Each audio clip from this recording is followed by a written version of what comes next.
Guys, take a look at this. Infinix actually made a MacBook Air lookalike, and it's called the Infinix Air Pro Plus. Obviously, Infinix had to have Air in the name, but the point to be noted here is that the Air Pro Plus is available for 50,000 rupees. For a lower price tag compared to the MacBook Air, what you get is double the RAM, double the storage, an OLED display, and definitely more input ports. However, let's try to find out if it's worth buying the Infinix Air Pro Plus in this detailed review. Alright, if you're here for the first time, I'm Ershad, you're watching Trakin Tech English, your destination for detailed, incisive gadget reviews. Alright, now before I tell you about the laptop itself, just take a look at the retail box packaging's design. Now if you feel like you've seen this somewhere before, well you have, because it is very similar to the design of the MacBook Air's retail packaging. Both these brands want to show how slim their laptops are. Alright, now the Air Pro Plus is made of an aluminum and magnesium alloy, so it definitely feels premium to touch and use. And very importantly, there's very little top lid flex as well, and the hinge is pretty good too. It also weighs lower than the MacBook Air M1. It weighs about 1.0405 kgs, which is pretty light, you know. But the only problem is that you actually cannot lift it open with one finger.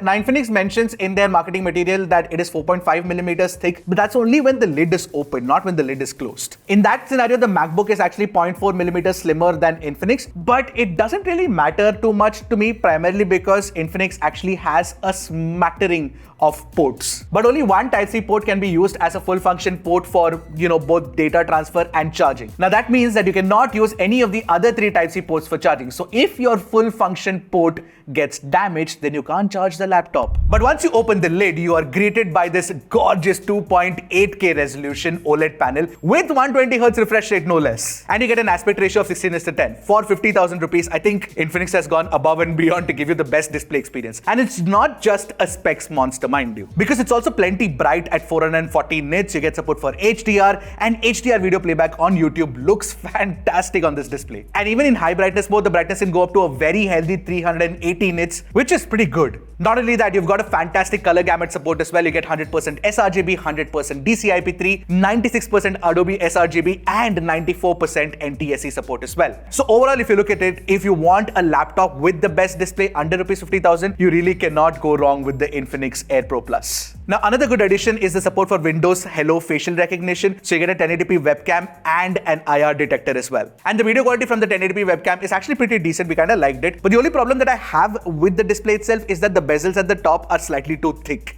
Now you also get 4 speakers, 2 upward firing and 2 downward firing ones, but the bass response is a little meek. It could have been better. Anyway, take a listen to it for yourself and let me know what you guys think.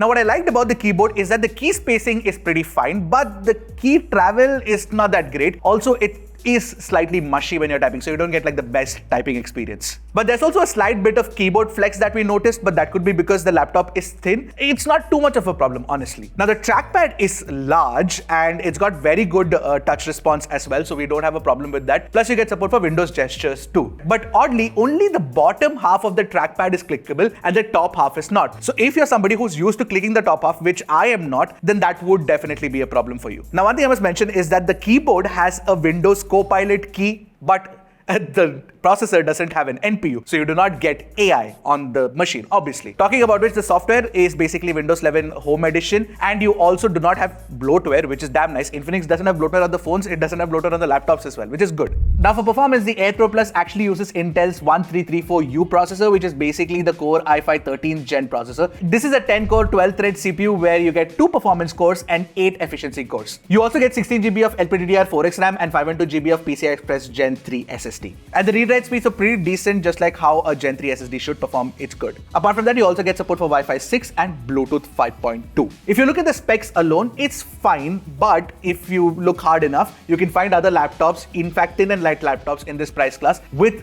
better specs. So in our testing, the 1334U inside this Infinix laptop actually ran anywhere between 10 watts to 12 watts. So it was never reaching the 15 watt TDP capabilities that Intel claims that it should. We feel that Infinix might have undervolted the processor at the factory itself, primarily because they would want to keep the thermals in check within such a slim form factor. Honestly though, if you ask me, it would have been ideal if Infinix could have used like the 1335U instead. Anyway, the benchmark figures should give you some more clarity, so let us run through that quickly. So in Geekbench 6, Infinix's own Y4 Max, which has the i5 1335U, defeats the Infinix Air Pro Plus in multi-core score comfortably. However, the single-core performance is the same. In Cinebench R23, the 1335U sucker punches the 1334U. The single-core score is 20% lower and the multi-core score is half that of the 1335U. We also ran PCMark 10 and the 1334U is 10% slower than the 1335U here as well. Also, if you're a gamer, this laptop might not be for you, primarily because it's not meant to be a gaming laptop. It's a thin and light machine. It's meant to be like a productivity machine. But anyway, we tried playing Valorant and we got about 60 FPS, but you know, Valorant is not like a very intensive game, so we should have gotten 100 FPS at least. But yeah, 60 FPS is what you can expect, and yeah, it's not a gaming machine. But now while the processor is underpowered and the performance might not be the best,